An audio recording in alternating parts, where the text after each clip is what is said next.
It's time to get inside the Giants Huddle. Let's go, let's go, let's go. On Giants.com. I like it, I like it. And the Giants mobile app. Boom, give me some juice. Part of the Giants Podcast Network. Let's roll. Welcome to the Giants Huddle podcast, brought to you by Citizens, the official bank of the New York Giants. It's week 13. I'm Madelyn, Burke here with the Super Bowl champ Amani, Toomer for a rapid reaction. The Giants went down to Dallas, fell to the Cowboys. 27-20 is the final score. But Amani, the storyline coming into this game, a change at quarterback. Tommy DeVito dealing with some forearm soreness, wasn't good to go. So it was Drew Lock getting his first start of the season for the Giants. What'd you see from Drew Lock today? Well, I felt like he had a lot of adversity. Was getting hit constantly, but found a way to compete. Was very prepared. Did not look like he was over his skis, because he just seemed like he had control of this offense and gave them a great opportunity to win this game. What really turned the game around, I think, for the Giants was the mistakes. The fact that they had 9 penalties. They had 9 penalties for 98 yards. 13 penalties for 98 yards. I knew there was a 9 in there somewhere. But anyway, that to me was what really ended the game, tilted the game to the Cowboys' favor. Also, the turnovers as well. They had two turnovers, 1 pick six, giving away points, and it ended up being they ended up giving away 6 points with the extra point 7, and it was 27-20. That probably was the turning point, and at the end, that's what ultimately was the determining factor, the turnover that led to points. Yeah, between the pick six that actually led to points or the 98 yards of penalties, it's essentially the length of the field right there in what finished as a one-possession game. It's something you definitely look at. Now, you mentioned Drew Lock under pressure. Of course, Giants starting tackles both out. Jermaine Illuminor out of this game, wasn't well enough to go on the short week. Obviously, Andrew Thomas with the list ranks out for the season.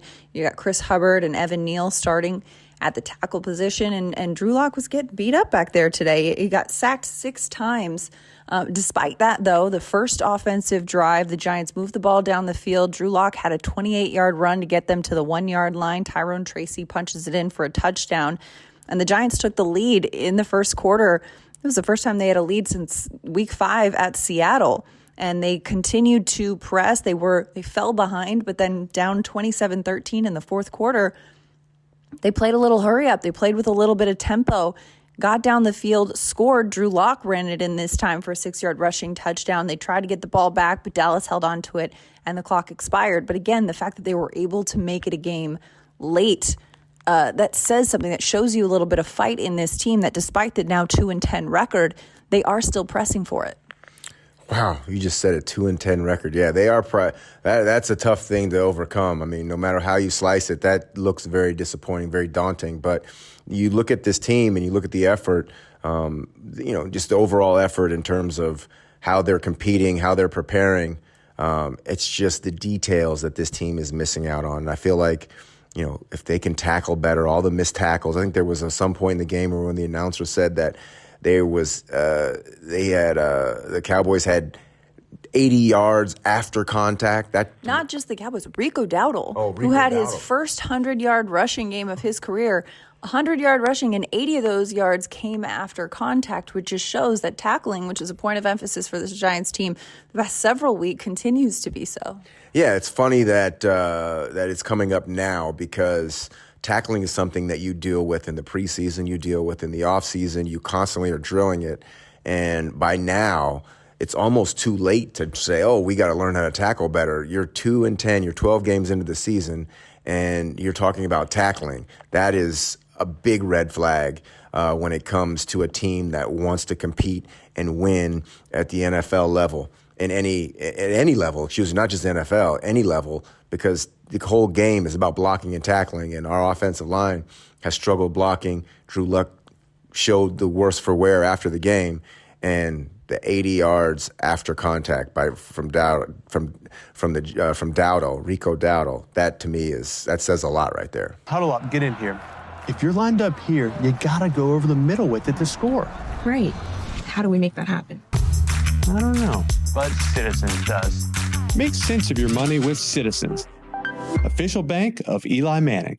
Yeah. Now, when you look at the way the Giants' offense was going, one of the things that Malik Neighbors had talked about after the game last week was that he was a little disappointed he didn't get any looks in the first half.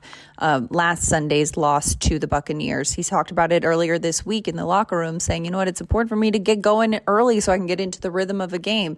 I know that as the all-time leading receiver on the Giants franchise history, you understand that, but also, this is a rookie. He did get involved early on in the game. How much do you think that changed his performance today? Well, I think he performed well for a rookie, but I feel like, if you get 13 targets and you have 8 catches and you're getting under 100 yards, that's a problem. That's not enough yards per carry. You're not breaking open a game with all those targets, receptions, what have you. And, then there are some drops that have happened. I don't mean to be getting on him, but I'm just telling him that this is not, it's not college anymore. You can't just say, oh, I want the ball, and then don't produce and then expect to keep getting the ball. It's very difficult for me to understand the mindset of somebody who just demands the ball when they're not producing. Well, and you mentioned too the drops. It's not that he was, dropping the ball, fumbling the ball, and turning it over. But, momentum is a word that we hear a lot in football, in the National Football League, and sports in general. And when you've got a big play like that where the drop comes up, that can be a drive killer, you've said in the past. Yeah, drops are drive killers, right? You are where you're probably close or near to a first down.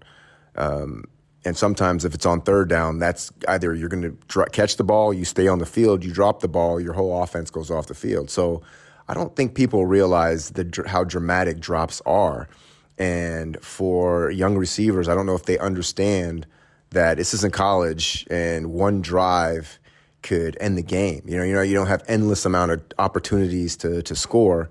And if you don't catch the balls that are thrown to you and make use of every opportunity that you get and just throw away opportunities, he's in a situation now where he's never going to get more opportunities to catch the ball than he is now. Right. And of course, he's not the only player on the Giants who struggled with dropping the ball. He is a rookie, and he's, kind of finding his rhythm in it, and he will kind of adjust accordingly as he continues to evolve as a player and as a professional. But when we talk about this rookie class too, speaking of rookie mistakes, Tyrone Tracy, he's had some issues recent weeks fumbling the ball. And despite the fact that he leads all rookies in rushing yards this season, Devin Singletary gets to start in his place because you want to be able to trust someone to take care of the ball. That doesn't stop Tracy from production, though. He gets on the field and he makes the most of it. He has a touchdown in that case, and he can earn his way back and work his way back because these mistakes happen when you have a young team. Another young player, though, that really made an impact today is Theo Johnson, the tight end out of Penn State, the 4th-round pick. We've seen him in moments and in flashes throughout the season, but it seemed like, especially in that late game drive, 5 catches on 5 targets, 54 yards. But Theo was making some big plays and not just making the catches, but also fighting through some of the contact. Yeah, I really was impressed by the physicality that he plays with once he gets the ball. A lot of guys get the ball and they get hit and they just kind of roll down. He was delivering blows, stepping through tackles, getting those extra 5-6 yards that don't stop drives, that extend drives. And, 5 for 5 targets, those are the type of numbers that, players who don't get the ball a lot tend to cherish every opportunity. And Theo Johnson this year hasn't been blessed with all the targets. So I feel like that's adequate. That's what you should do as a player. You should, every time the ball gets thrown to you, take full advantage of it. And when you watch Theo Johnson, every time he gets the ball and it's in his hands and he's running like this could be his last play of his whole career. And I love watching him play. Yeah, it's great seeing it, and it's great watching the development of the young team. Now, when you look at the Giants' defense as a whole, earlier this season, Giants' defense was leading the league in sacks, headlined by Dexter Lawrence, who was leading the league in sacks. And it's kind of dried up lately. Today at Dallas on Thanksgiving, Giants didn't have a single sack on Cooper Rush. When you look at what is happening with the pressure that the Giants, or the lack thereof, are able to get on opposing quarterbacks in recent weeks, What do you attribute the drop-off to? And I will acknowledge, too, that Dexter Lawrence did leave the game in the fourth quarter with an elbow injury. We're continuing to monitor that. He said it was a dislocation. Unclear how long that's going to be. But when you look at the lack of pressure that the Giants have been able to put on opposing quarterbacks in recent weeks, why?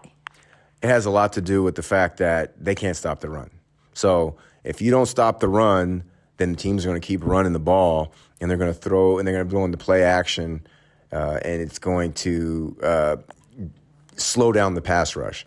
A lot of defensive players say you got to earn the right to rush the pass, and you earn the right to rush the pass by stopping the run.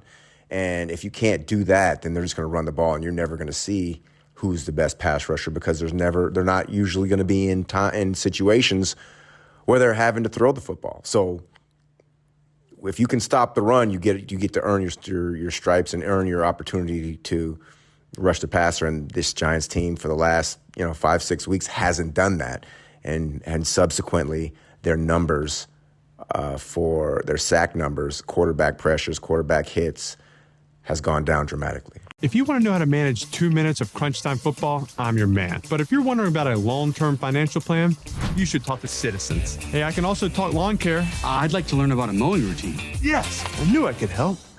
Make sense of your money with Citizens. Yeah, and you look at even just the tackles. Tyler Nubin leading the team in tackles with 12, the rookie safety. And, as you'll point out, when the safety is leading the team in tackles, it's not a good thing because that's the last line of defense. That is the last line of defense. You want your linemen, your linebackers, those guys are paid to tackle, not the safeties. Safeties are there just to make sure things don't go wrong. For safety. And you're seeing the back end of the Giants' defense has been tested way too often, and the statistics bear that out. Absolutely. And, of course, losing the turnover battle, a big point of emphasis. 2 turnovers today for the Giants, none for the Cowboys. But you know what? It's Thanksgiving, a lot to be thankful for, including 10 days between games. And the next one, December 8th, back at MetLife Stadium against the New Orleans Saints. It's going to be a home game. Brian Dable has said he's going to look at the tape and evaluate because, of course, Tommy DeVito, unsure what his health will be, unsure if he's going to go back to DeVito, stick with Locke. They're going to evaluate what the best option is for this game against the Saints. But this is a Saints team that's top 5 in the NFL in fumbles. And so if the Giants, speaking of turnovers, can take advantage of that and perhaps get a takeaway from this Saints team, when you look at that matchup, maybe have some success at home, which, of course, the Cowboys got their first win at home today against the Giants. Can the Giants get it done with the Saints coming to town in a couple weeks?